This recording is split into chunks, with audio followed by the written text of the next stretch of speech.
欢迎持续锁定新闻大白话，我是黄韵晨，来为您介绍这一节国际话题的来宾。首先是我们的耶鲁政治学博士郭正亮，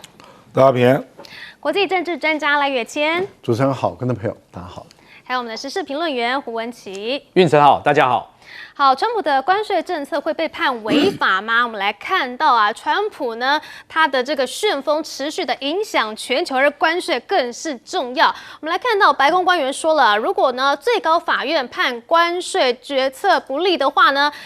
他还会继续用301-122条款来伺候，也就是这个所谓的贸易法，还有301、312条款等等来当备案选项，就是说你关税不用太开心啦，我们还是会继续去收的。不过现在美国的通膨是不断的这个越来越明显了，所以呢，现在川普也拟定要扩大关税豁免的范围，就是因为美国的食品通膨居高不下，引发民众的焦虑，所以呢，川普政府打算要扩大大部分对等关税的豁免范围，尤其就是香蕉啊、咖啡等等的进口。所以白宫也宣布了，像阿根廷、瓜地马拉、厄瓜多以及萨尔瓦多达成贸易协议，成为川普全球大征关税以来最新达成的贸易协议。那么美国政府高层就说相信这些协议将有助于实现贸易平衡互惠，长期以来当降低赤字，预期价格会有一些正面效应。哇，所以就是你现在通膨了之后，关税瞬间都不用谈了吗？真的是这个浮动关税真厉害了哈。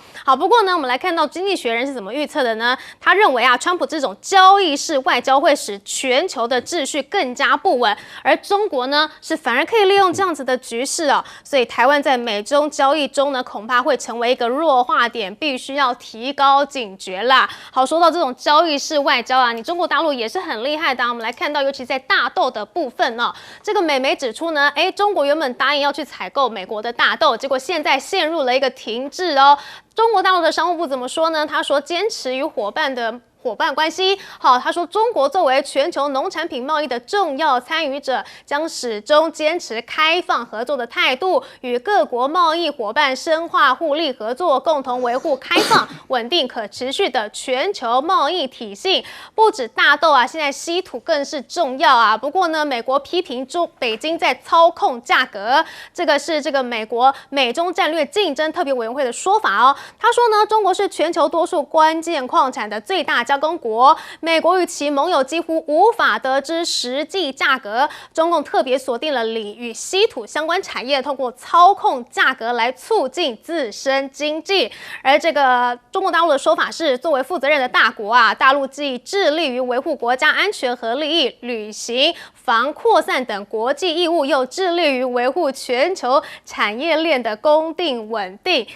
我们现在看到这个稀土呢，价格当然是锁定在中国大陆身上因为它真的是90%都从它那边出口的。另外呢，现在中国呢还挖到了一个超大的金矿床这个是新华社的报道说呢，辽宁省呢成功的探明大陆首个1000吨级低品位超大型金矿床，黄金资源量是达到1444.49吨这个是规模最大的单体金矿床要打造世界级的黄金产业基地。好，你说到这个价格战，你绝对是打不过中国大陆的啦，尤其是在小额包裹的部分。所以现在欧盟跟美国要联手来提早课征中国低价关税包裹了吗？好，这个是欧洲财长他达成了共识决定提前到明年进入欧盟的低价包裹来征收关税，想要借此来打击中国廉价的电商商品进入，预计呢就会影响到很多的中国线上零售商，像是Shein还有 Tumi 等等的。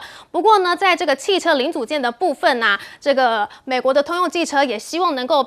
不要再继续依赖这个大陆的零件了。好，我们来看到通用汽车的高层呢，他是要求供应商呢，原料还有零件呢，都要尽量去寻找中国以外的替代能源，目标呢就是要最终完全的撤出中国。好，你零件或许可以撤出中国，但是晶片可能就有一点难了。我们来看到这个是荷兰的安氏半导体荷兰它现在呢还是不恢复供应安氏中国晶圆厂，那么这个欧洲车厂现在就面临了一个毁灭性的晶片荒这个欧盟的官员就警告了，说如果荷兰不恢复对安氏中国厂的晶圆供应的话，那数周内全球的汽车生产线恐怕都会面临停摆的。好，就算这个晶片战呢还在打，那我们现在来看到啊，这个华尔街日报就报道了说，其实这个辉达的晶片呢，还是可以透过很多的管道来流入中国的哦。好，他是说呢，这个是一个印尼的这个电信公司啊，它从中去转手的。首先呢，中国它先透过一个跨国转手，从美国的子公司卖到这个印尼的电信，然后再来啊，中国的 AI 公司呢，再获取这个辉达最新的 Blackwell 晶片。但是啊，只要中国的公司不是为了军方或者是武器研发来所用呢，其实就不算是违法现行的规定的。所以很明显的嘛，你这个晶片战还是在持续的。地下中慢慢的还在打当中啦。但是我们来看到这个关税战的部分，现在你这个判决可能快要出炉了，那这个美国还有没有胜算呢？我们先来请教亮哥。败诉的几率比较高啦啊。不过，即便川普改用贸易法或关税法，那也没有办法像之前实施对等关税了，因为对等关税只有用现有的这个国际经济紧急权利法案，才能够对全球，然后不分货品项目，平均一律实施啊。所以未来如果改成，比如说要301调查啦，等等等，那也只能够对个别国家的个别项目，而且要经过调查程序，那这个威力小很多啦。所以你可以去搞啦，可是基本上你就是输了啦，你就是输掉这个司法判决啊。那川普在忧虑什么？川普忧虑一旦没有这个对等关税，可以随时加码来当筹码，那你凭什么逼日本投资5500亿啊？你凭什么逼韩国投资3500亿？还有欧盟6000亿？所以川普这边瞎掰嘛，说我如果没有关税筹码，美国会损失20兆美元。这个当然是随便说的啦，可是他事实上在讲的就是，我如果没有关税筹码，我怎么去逼别的国家来我这边投资？所以简单讲叫做崩盘呐。我也不认为他有救了啊。事实上所有的国家都在作弊，只有赖清德还在往死路上走啊。比如说我们以日本为例，日本5500亿，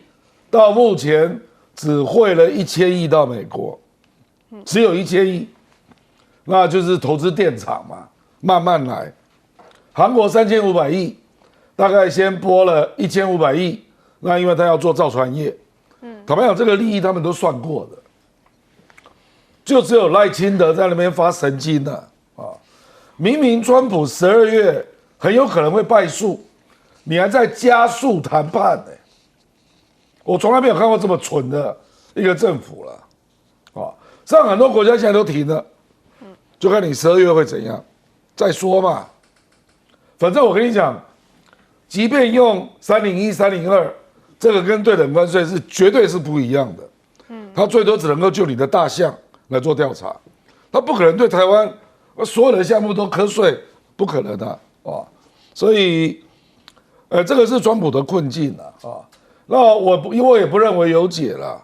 因为他目前这个关税在美国做民调，有65%的人反对，我也不认为他撑得下去了。那只是。他要给自己下台阶嘛，所以他不会承认失败。他的个性跟赖清德是完全一样的，绝不认错，绝不认输。所以呢，我认为他会转一圈呐，就是我继续用关税法，继续用贸易法，那让你觉得好像他还在打关税战，可是规模会缩小很大啊。那第二个就是我们讲说中国大陆那个大豆是不是没有买？我跟你讲。当时中国大陆的大豆是这样，他并没有承诺今年要买1200万吨啊，他是承诺未来3年每年愿意买2500万吨啊。那而且中国大陆有讲一句话哦，我们就按照市场。你美国不是全世界唯一在卖的而且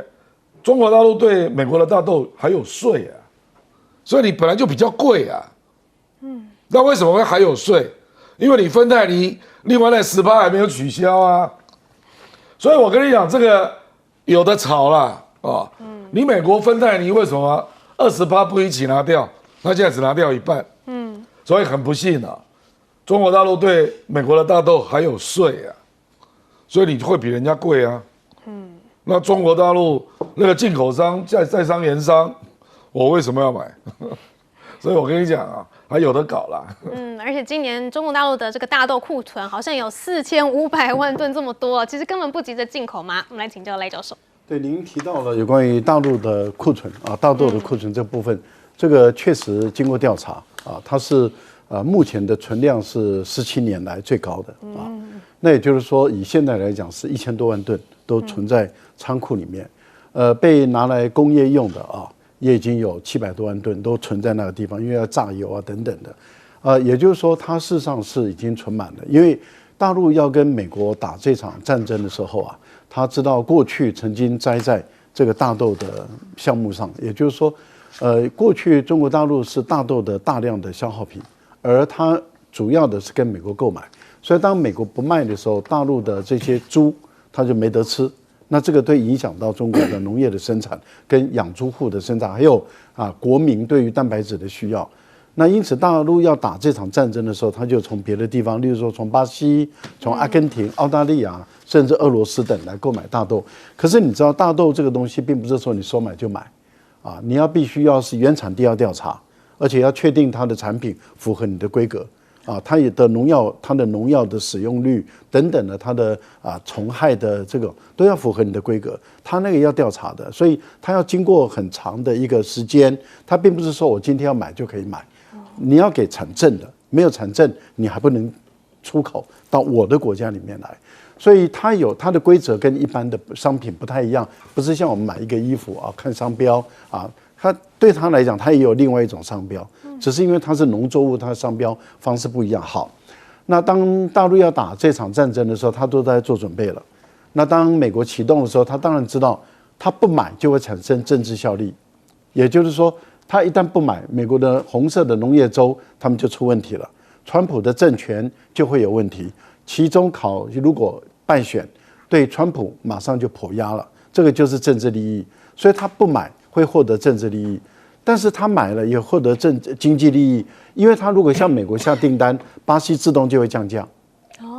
因为对巴西来讲的话，他怕中国大陆跟美国再多买一点，那他就会把价格往下降，所以这样的情形对大陆也有利，所以他买跟不买对大陆其实都是有利的。更重要的地方是在于，刚刚已经讲到，你从美国进口这个大豆，对大陆来讲还有关税哦。它对巴西没有关税，或是很低的关税，可是美国的关税高达13%，为什么？因为2018年川普对中国大陆开始打贸易战，双方已经把关税一直拉高了，现在又打这个对等关税战，又加了24%进去，所以如果你美国的大豆要顺利的卖到中国来，你就必须要把你的关税拿掉，你关税拿掉，我就把你的关税拿掉，那这样的话你的大豆就容易卖了，因为除非你的大豆能够把你的成本、你的价格降到比巴西还要便宜，那你要降13%，那不是容易的事吧？关税真的是一门学问了。我们来请教文琦哥。简单讲啦，我觉得川普也是一个没有底气的所谓的皇帝啦哈。我觉得在讲之前，我让大家看到一下就这2天。我们的这个美国的联邦的大法官马克沃夫，他辞掉他的终身职，一个人不干的。这个3天之城的破败，我想速度之快那我为什么说川普不值得信任？各位如果有注意到国际新闻，各位最近我们的老美川普去说要觐见这个所谓不是觐见啦，希望这个叙利亚的这个他本来悬赏1000万美元的那个独裁的总统，现在堂而皇之。可以到美国接受访问，你就知道了，川普的反复基本上是不值得信任。因此，今天你看到说白宫官员说用301122，我坦白讲，如果很简单讲，这是咱台湾为讲的啦，因为不能讲粗鲁的话，但是我后来想一想，客气一点，就输不起啦。把拍掉了，那就某个角度，它其实就是鲁莽的赖清德的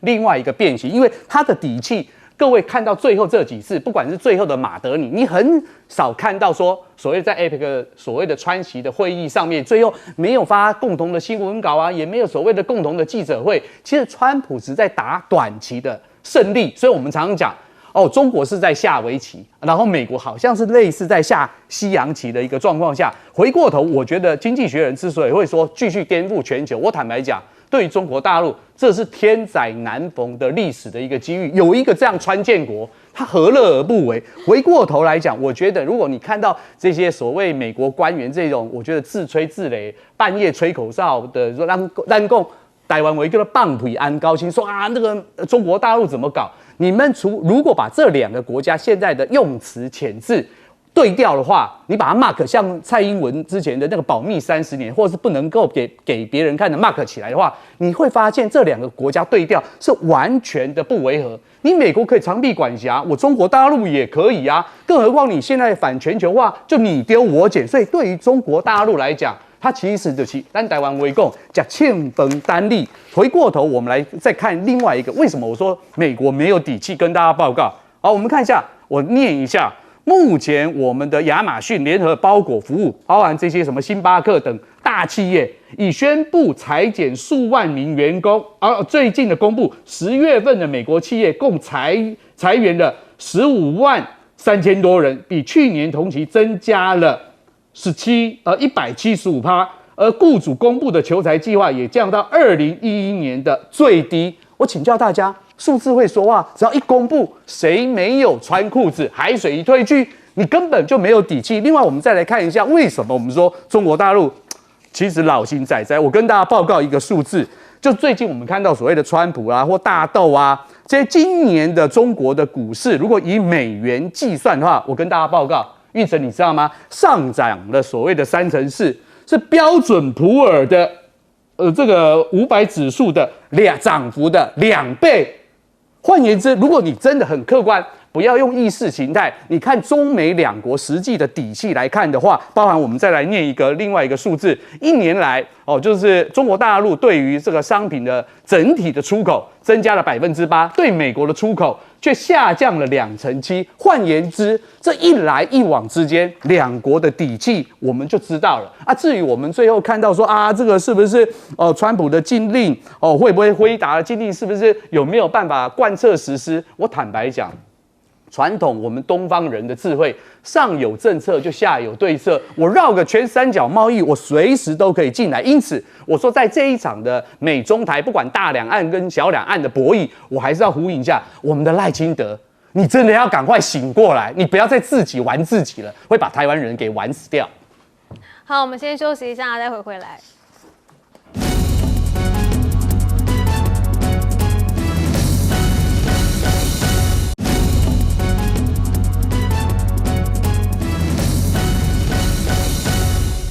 好，美国政府是重新开门了，但是在经济方面呢，好像还是没有这么的乐观呢。我们来看到啊，现在呢，川普签署了临时支出法案哦，希望呢能够重振股市信心。好，这是白宫下令联邦员工呢星期四返回工作岗位。那么随着政府重启运作呢，这场这个历史性的停摆事件呢，竟然是导致啊有60万的联邦员工被迫休假，还有办公室关闭，甚至冻结了数十亿美元的薪资和支付哦。好，这个期间呢、造成了6万人失业。那么重开日的时候，还是有近千的航班都被迫取消。好，我们来看到这个是白宫的国家经济会议主席哈塞特，他说啊，这一次的关门呢，造成了150亿美元的损失，这个金额真的是非常大。好，而且甚至呢，就算已经开门了呢，还是有近千班的航班取消。截至美东时间早上10点呢，共有996个航班被取消啊，超越了前一天的910个航班。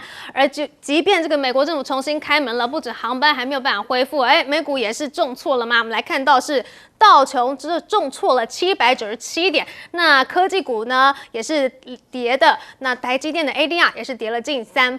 好，这个13日的时候啊，4大指数收盘是全数大跌，道琼是重挫了797点，那辉达也大跌了3.58%，那台积电 ADR 也跌了近3%。好，现在这个政府重新开门了，大家都想说，那这个很多的经济数据是不是都可以公布了呢？还没这么快哦。为什么？白宫说啊，10月的数据据恐怕还是难产，因为这些数据呢需要透过实地调查，所以相关的作业呢也因为停摆太久了，还是没有办法完成的。好，我们来看到另外一个很重大的一个议题啊，那就是呢，川普对于美国签证的发放又有了一个新标准。那是怎么说呢？他说啊，这个肥胖还有慢性病呢，通通都要纳入发放签证的审查哦。好，这个是卢比欧说呢，他最近致电给全球各地的美国领事馆，指示签证官在审查申请的时候啊，必须要把肥胖、癌症、心脏病、糖尿病等慢性疾病都列入评估，可能成为拒发签证的理由。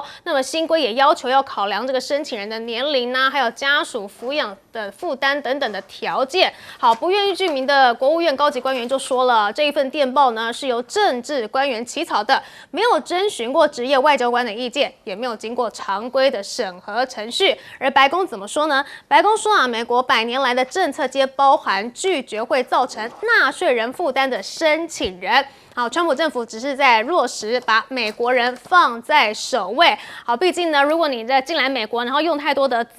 医疗资源的话，确实会造成一些经济负担嘛。尤其现在美国的经济压力山大。我们来看到啊，最近呢，川普啊又来去找这些华尔街大咖共进晚餐了。这是在12日的时候呢，川普签署了让美国政府重新开门的投资法案的那一天晚上呢，哇，他又邀请了10多名的华尔街大咖在白宫聚会，就包含了谁啊？摩根大通的执行长，还有避险基金大亨啊，还有这个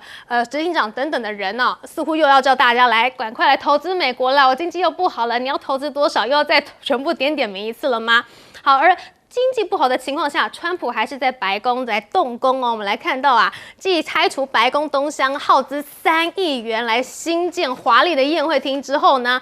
川普说了，他下一个目标呢是要刷白这个艾森豪行政办公大楼的这个行政大楼。好，他认为呢，这个建筑外观的颜色呢太阴沉了，他想要来这个进行改造，他想要把它刷白啦。好，不止这个艾森豪行政大楼要来这个重新来装潢一下，现在美国的战争部也在重新装潢吗？我们来看一下这个画面，这个是这个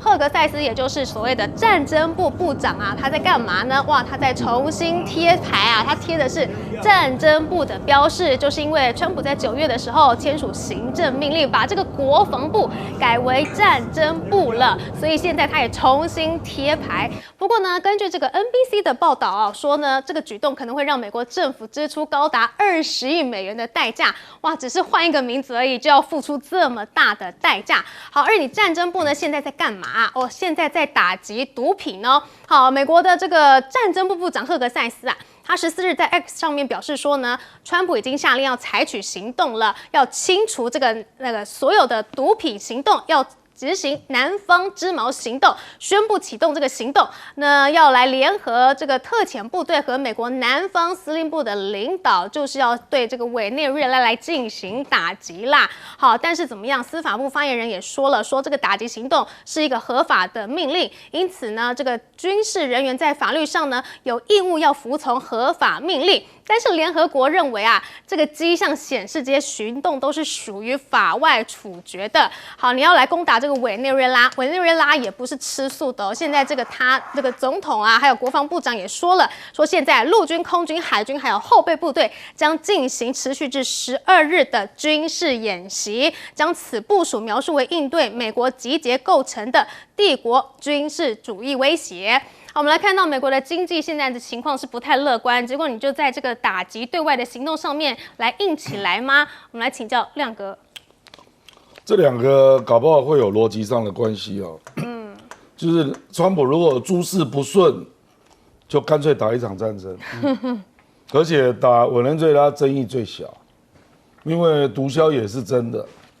只是不确定马杜罗是不是毒枭集团，他才不管你呢，他就打了。那谁也救不了，因为都距离太远，那目前看起来这个成真的几率越来越高，因为你去想一想啊，美国政府结束关门，结果股市大跌，这什么意思啊？这表示利多出尽，那大家开始来关注其他的变数吧。其他的变数就包括经济数据疲软，所以大家对未来就业、通膨、消费都不乐观啊。那第二个，10年期的美债殖利率，政府开门之后上升到4.1，殖利率只要上升，就会提高折现率，直接压缩股市的估值啊。那第三 ，AI 的泡沫越来越让人家开始忧虑成真啊。为什么？因为有好几家公司，它的获利不如预期。其中英伟达投资最多的那个 CoreWeave 这家公司，获利就是不如预期嘛。然后还有我们讲那个 OpenAI，OpenAI 事实上它的负债可能比我们想象要多很多倍了，这个叫做 AI 黑箱啊。什么永动机？永动机就是个黑箱啊！越来越多人在怀疑，他们故意把比较不利的账不公开，比如说 OpenAI， 因为它没有上市啊，所以它没有义务要公开债务啊。那你的债务到底多少？你为什么不讲？所以我觉得这里面已经形成了一种，这个我也不要说是诈骗集团啦，就是在比你相不相信这样啦。因为你并没有很确切的财报来断定这个永动机可以继续持续下去嘛。所以我现在认为就是所有的对美国的经济的一些基本面，大家已经开始注意了啦，就是这样。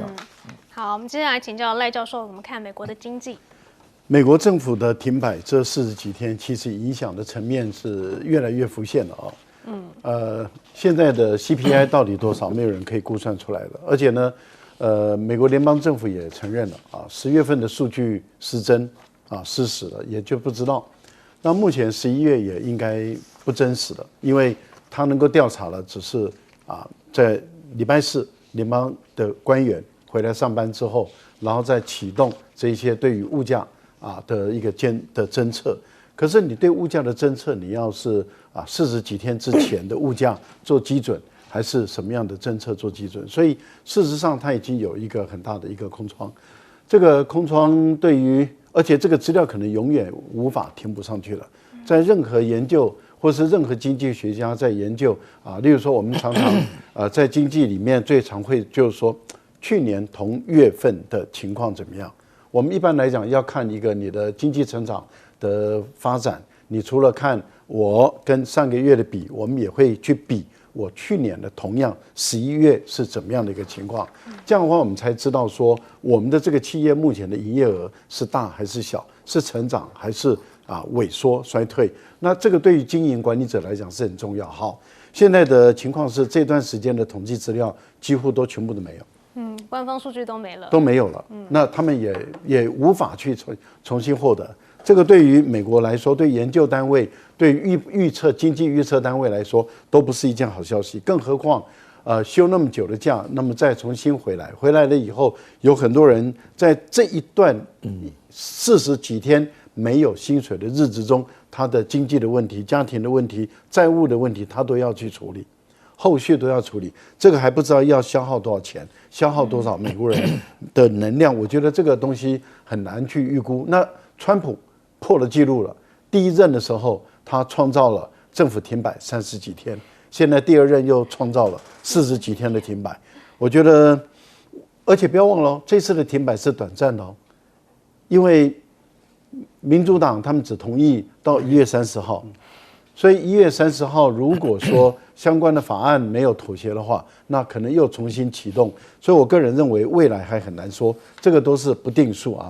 另外，我觉得对于美国的签证越来越严苛，这个基本上来讲已经越来越不人道了。开始对于你的年龄的问题、身体的问题、肥胖的问题，甚至这种长期性的疾病的问题，都作为禁止你入境或是不给你签证的这个凭借。我觉得这个是一个非常不人道的事情，因为有很多人会需要依亲，去看他的孙子，看他的女儿，或者是想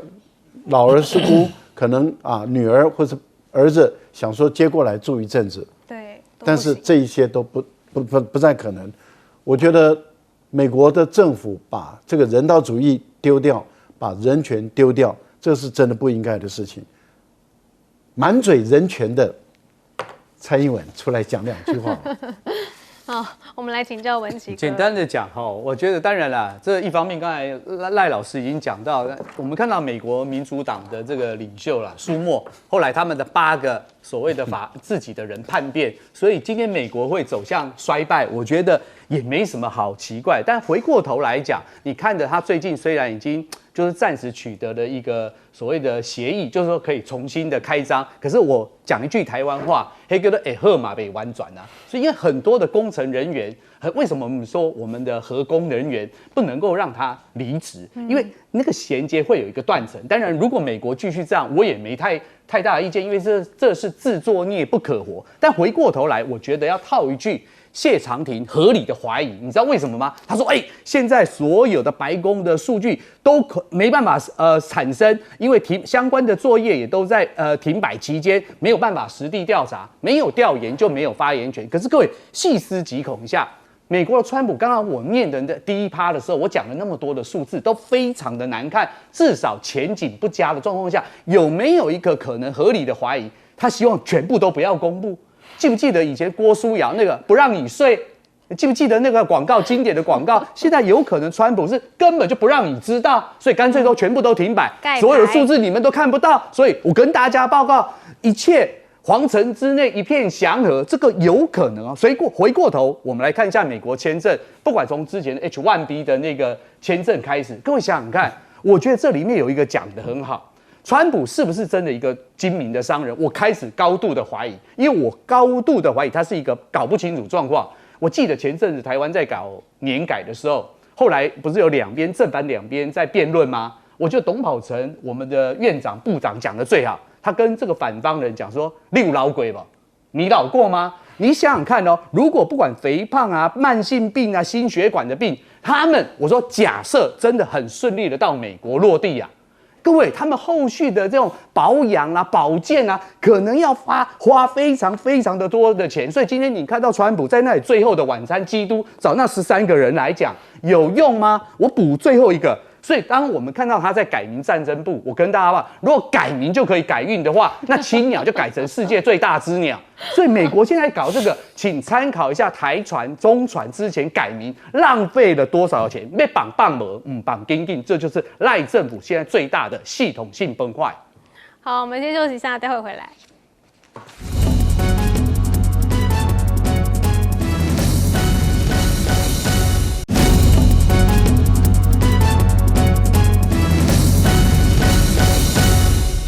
日本新首相高市早苗的台湾有事、日本有事，哇，引起了一个轩然大波。现在呢，中国大陆的外交部发言人呢也出来四问了，我们来听一下他怎么说。今天，日本首相高市早苗再提所谓存亡危机事态，究竟是何居心？是否要重蹈军国主义覆辙？是否要再次同中国人民和亚洲人民为敌？是否企图颠覆战后国际秩序？如日方胆敢武力介入台海局势，将构成侵略行为，中方必将迎头痛击。好，中国大陆的反应真的是非常的激烈哦，甚至说呢，高市早苗被判了政治死刑。而现在呢，这个中国也召见了驻日大使哦，官媒也来炮轰高市早苗。好，我们来看到这个是中国的外交部副部长呢，他召见了日本的驻中国大使啊，要求高市要收回言论，还强调呢，台湾议题是中国核心利益中的核心，是不可以碰触的红线和底线呐。而这个微信的公众号牛台琴也说呢，中国的愤怒啊正在升级当中。而人民日报呢也来批评了，说呢这个日本啊是2战后首次在台湾问题上对中国发出武力威胁，性质极其恶劣。日方若武力介入台海局势，将构成威胁，中方必迎头痛击，玩火者必自焚。而且现在啊，这个日本有事就是日本有事也登上了微博热搜哦，甚至啊就连前日本首相呢石破茂也示警了。这个石破茂说，若发生某种情况，就等于日本有事的明确断定呢，这个是日本政府一直要避免的。而高市此次的表述已经接近把台湾情势视为为这个日本危机了。不过呢，高市自己的内阁啊，这个内防的监防长官呢，他说呢，台湾海峡的和平与稳定，不仅对日本的安全很重要，对国际社会的稳定也是同样重要的。好，看起来这个高市这一次是真的是捅到了一个马蜂窝，说了不该说的话吗？而我们来看到啊，现在这个习近平呢是正在这个接见很多地方的国王。首先呢是来看到有西班牙国王，还有泰国国王。而泰国之所以重要呢，是因为这是中泰建交50年来啊，泰王首次访陆哦。那习近平也亲自出马来接见了。我们来看到呢，这个是泰国国王啊，他展开中国国事访问。好，这是首次访华。那习近平呢也为他来举行了欢迎仪式。好，这个瓦吉拉隆功和王后的专机抵达北京之后呢，我们可以看到啊，这个外交部长王毅呢，他就在机场去迎接他。这个啊是2016年瓦吉拉隆功登基之后呢，首个正式出访的泰国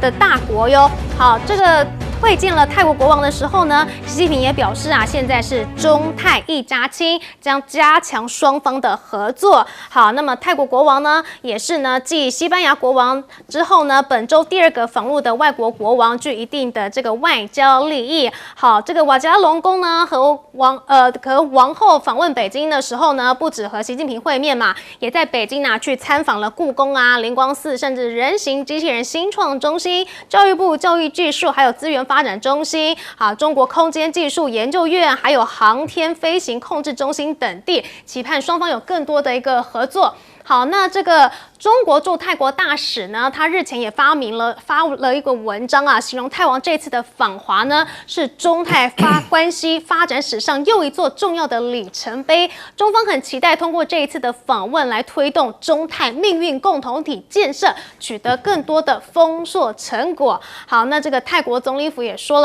呢，这一次中泰两国亲密友谊的最高象征，预期两国亦会借机这一次的机会来讨论贸易啊、旅游等话题，也会跟进中泰铁路新建的进度。好，这个大陆的官媒呢，则是引述了这个北京外国语大学的一个教授的一段话，表示中泰一家亲的情感认同呢，是在最高层级的外交互动中的一个体现哦。好，除了经贸关系密切之外呢，其实大陆多年来呢，也将这个泰国视为一个重要的投资来源地，包括了这个中泰铁路建设，就是一直在持续的推进当中。而这个是泰王50年来首一次的访华耶。那专家也认为啊，这代表说抗中前线呢已经转移到了台越非。好，可以看到这个泰王此次呢是在泰王此次正值泰国在东南亚地缘政治重要性下滑之际，抵御中国威胁的前线角色呢，已经转移到了台湾、越南和菲律宾了。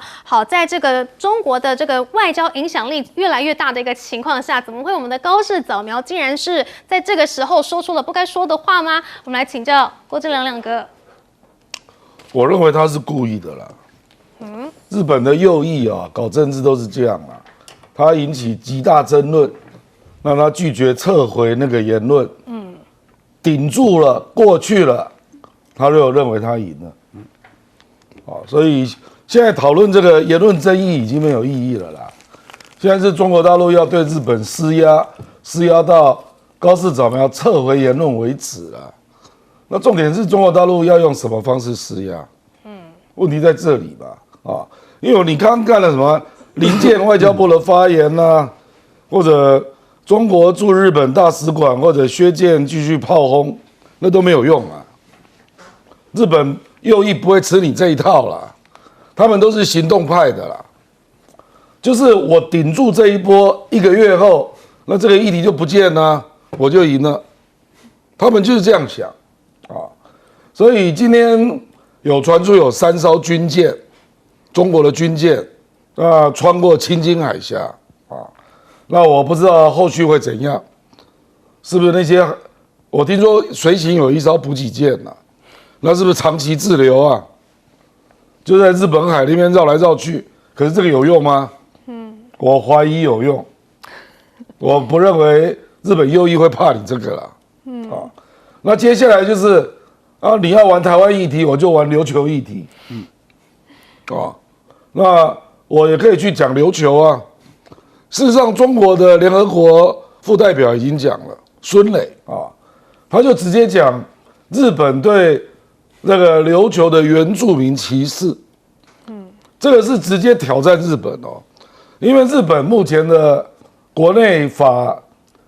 他所谓的原住民只有北海道的爱伊奴族，没有包括琉球。